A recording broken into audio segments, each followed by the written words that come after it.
ये अपने दिल से पूछो, फैसला लो, अल्लाह से डरो।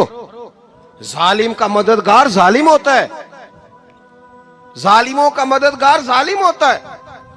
वो तेरे मेरे वोट पर जीत कर जब जुल्म करेगा तो फिर कौन है जो ये दावा करेगा कि जनाब मैं जालिम का मददगार नहीं? सोचो, समझो, गौर करो। अजीज भाई, इमाम हुसैन रदी अल्लाह ताला अन्हु ने फरमाया, सच को सच कहेंगे, झूठ को झूठ कहेंगे। ये नहीं हो सकता कि जनाब जुल्म होता रहे और चुप रहे। और ये सबक कहां से पढ़ा उन्होंने? मौला अली शेर खुदा से। हम तो अपने बच्चों को कहते हैं ना, बाहर जुल्म हो रहा है, तू पुत्र तू ना बाहर जाना, हमारी नहीं लड़ाई। लेकिन जब हजरत उस्मान गनी रदी अल्लाह ताला अन्हु पर बलवानियों ने हमला किया ना, तो चूंकि हजरत उस्मान गनी खालू थे इमाम हसन और हुसैन के, हजरत उस्मान खालू हैं, सगे खालू हैं, तो हजरत मौला अली शेर खुदा ने ये नहीं कहा कि पुत्र इतने बंदे आ गए हैं, तलवारें हैं, मुआसरा है, बाहर ना निकलना। बल्कि हजरत मौला अली ने खुद अपने दोनों बेटों को तलवारें पकड़ाई और हजरत उस्मान गनी के दरवाजे पे खड़ा करके कहा, पुत्र ख्याल रखना, तुम्हारे होते हुए कोई भी शख्स हजरत उस्मान गनी का दरवाजा ना क्रॉस कर पाए। खुद अपने बच्चों, हर जंग में हजरत अली साथ लेके जाते थे।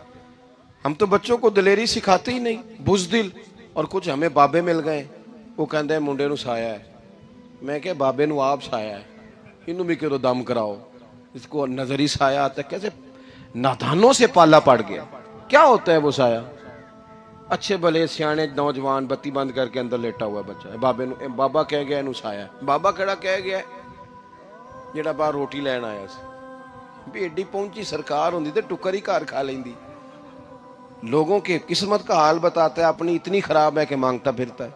क्या मजाक बनाया हमने अपने साथ। थोड़े समझदार हो जाए, हर बंदे की बात का असर कबूल ना किया करें।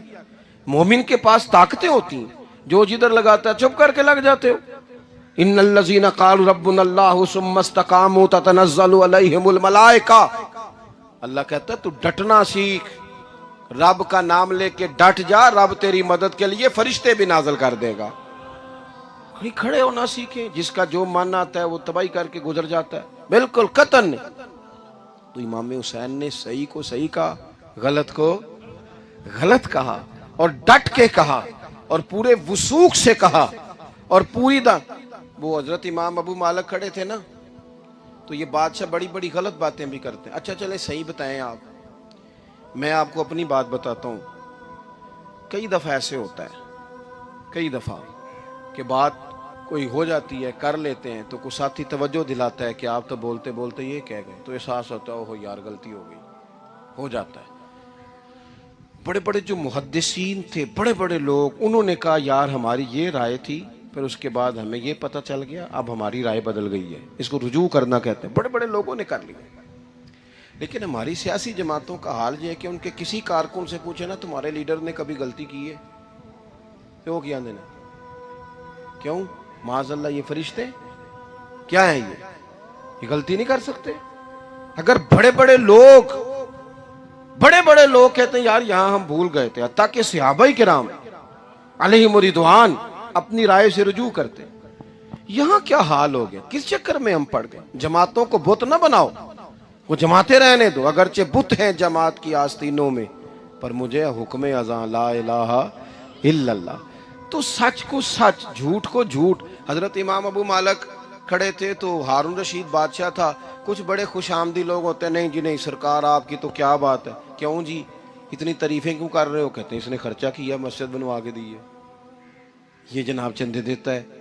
वो खुदा के बंदो, चंदा देने का मतलब ये जो मर्जी कहा जाए। हजरत इमाम मालिक हारून रशीद के बड़े बादशाह के दरबार में खड़े थे, किसी बड़े के, हारून रशीद था या कोई और था, तो वो ना मक्खी बार बार बादशाह को तंग करती। मक्खी कई दफा नहीं काबू आती, 3-4 बंदे भी लग जाए तो नहीं काबू आती, पकड़ी नहीं जाती, मक्खी जो हुई। मक्खी बड़ा तंग कर रही थी, तो उसने ना गलत जुमला कह दिया, गलत कहने लगा माज़अल्लाह सुम्मा माज़अल्लाह, नकले कुफर कुफर ना बाशे। कहने लगा इमाम मालिक से क्या जरूरत थी अल्लाह ताला को ये मक्खी क्यों बनाई? अल्लाह की तख्लीक पर एतराज कर रहा है माज। अब खुशामदी को बंदा होता तो कहता जी वो मसला ये है जी, वो असल बात ये है जी, आप बैठें जी, ठंडे दिमाग से समझाता हूँ। लेकिन वो नशे में चूर है ना, तख्त पे बैठा है, सख्त बात कर दी कि क्यों बनाई मक्खी। तो इमाम साहब उठ के खड़े हो गए, हाथ में छड़ी पकड़ी थी, जोर से जमीन पे मारी, फरमाने लगे ये मक्खी ना अल्लाह ने तेरे जैसे लोगों का गुरूर तोड़ने के लिए बनाई है कि संभाली तो तुमसे मक्खी भी नहीं जाती तो दावे बड़े करते हो, ये तेरे जैसे बंदों का गुरूर तोड़ने को बनाई है। चुप कर गया, कहने लगा हुजूर गलती हो गई थी, आइंदा नहीं करूंगा।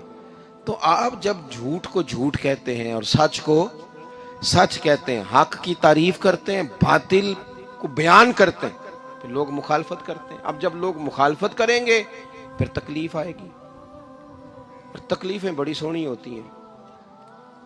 जब तकलीफ आए तो रब कहता वातवासो बिस्सब्र, अब एक दूसरे को सब्र की नसीहत करो। ये जब दुख आते हैं ना, दुख बंदे को नरम कर देते हैं, बीमारी नफसानी ख्वाहिशात को ख़त्म कर देती है। बीमार बंदा, उसका किसी गलती की तरफ ध्यान ही नहीं जाता, वो पूरा जुड़ जाता है अपने रब से, उसके अंदर से नफसानी ख्वाहिशात ख़त्म हो जाती हैं। जब आप दुखी होते हैं ना, फिर कोई सजदे का मज़ा आता है, फिर कोई दुआ में लुत्फ आता है, फिर कोई रब से दिल लगाने में मज़ा आता है, फिर दिल करता है कि कोई बंदा मौजूद ना हो, मैं अकेला हूँ मस्जिद में, रज के याद करूँ अपने मालिक को। जब आप सब्र करते हैं, कुरान पाक में ना कमोबेश कोई 99 के करीब 90 से ज़्यादा मरतबा सब्र का जिक्र है, और मुहद्दिसीन ने तसरीह की है कि कोई 500 के लगभग हदीस पाक में सब्र का जिक्र है। हौसले से, सब्र से, वतवासो बिस्सब्र, सब्र बंदा करके दिखाए, उसके अंदर हौसला हो, दलेरी हो। हम ना जल्दबाज हो जाते हैं, बाज बुजुर्ग भी नाराज ना हो तो वो भी बड़े जल्दबाज, फटाफट काम होना चाहिए, बाज बच्चे भी, बाज जनाब सियाने लोग, बड़ी जल्दी है। बंदे ने रोजा रखा हुआ ना गर्मियों का, तो असर के वक्त अगर वो बड़ा सौड़ा पड़ जाए ना तो रोजा फिर खुल जाता है। बोलिए बड़ी जल्दी है जी, बड़ी टेंशन है जी, बड़ा लग रहा है, तो खुल जाएगा ये कहने से। उसने कब खुलना है? बोलिए आपको तकलीफ हो गई, आपको खुदा न खास्ता डॉक्टर ने कहा छोटा सा ऑपरेट करना है आपका, शाम को ठीक हो जाएंगे जी, तो जल्दी बड़ी है, दर्द बड़ी हो रही, जल्दी करें डॉक्टर साहब। तो डॉक्टर कहता है पहले खून टेस्ट करा, फिर ब्लड प्रेशर अपना चेक करा, फिर शुगर चेक करा, परसों रिपोर्ट आएगी, फिर शाम को लेके आना, फिर टाइम दूंगा, फिर टाइम देगा, फिर ऑपरेट करेगा, फिर दवाइयाँ लिखेगा, फिर आपको आराम का मशवरा देगा, फिर 2-3 माह लगेंगे, फिर तबीयत पूरी तरह। तो करना क्या पड़ेगा? सब्र। क्या करना पड़ेगा? सब्र। सब्र जिंदगी में जरूरी है। अगर सब्र नहीं तो फिर कोई काम भी, अपने मिजाज में हौसला लाएं, हिल्म हो, बुर्दबारी हो, सब्र हो, तहम्मुल हो। इमाम अली मकाम रदी अल्लाह ताला अन्हु को आप देख लें, मैदान करबला पूरा पढ़ लें आप, पूरी तारीख रिवायात खंगाल के देख लें। सामने तलवारें थीं यजीद के लश्कर के पास, इमाम के पास हौसला था। वहां जुल्म जबर हो रहा था, यहाँ हौसला, हिलम, बुर्दबारी, आला ज़र्फी, करम। दोस्तों जब सब्र और तलवारें आपस में टकराई ना, सब्र और तलवारें, तो तलवारें हार गई, सब्र जीत गया। सब्र हमेशा जीत जाया करता है। बाजू का थोड़ा टाइम लग जाता है, थोड़ा सा वक्त, कुछ चीज़ों की लोगों को फौरन समझ नहीं आती, टाइम गुजरने के वो काफ़ी देर के बाद एहसास होता, ओहो वो तो ठीक था, एहसास। लेकिन आप जिंदगी में थोड़ा तहम्मुल, थोड़ी बुर्दबारी, आप यकीन करें, हम जब लड़ाइयाँ करते हैं ना, किसी से बहस करते हैं कुछ ऐसी बातें कर जाते हैं कि बाद में हमें एहसास होता है यार ज़्यादा सख्त बात हो गई, मानते नहीं, लेकिन बाज़ों का ख्याल होता है यार ओहो ये नहीं कहना चाहिए था, लेकिन वो बात गुस्से में निकल जाती है, सब्र होता नहीं, फिर वो ख़राबी होती है। अपनी ज़िंदगी में सब्र, ये थोड़ी बहुत जो तकलीफ़ें आती हैं ना, मैं गया हुआ था सिंध के सफ़र पर, तो मोटरवे से, सखर से मोटरवे लाहौर आता है, अब सफ़र आसान हो गया है।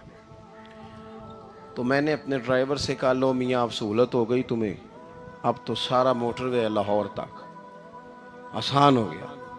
तो मुझे कहने लगा, नहीं हजरत साहब ये मुश्किल है। मैंने कहा जी क्यों? कहने लगे नींद आने लग जाती है।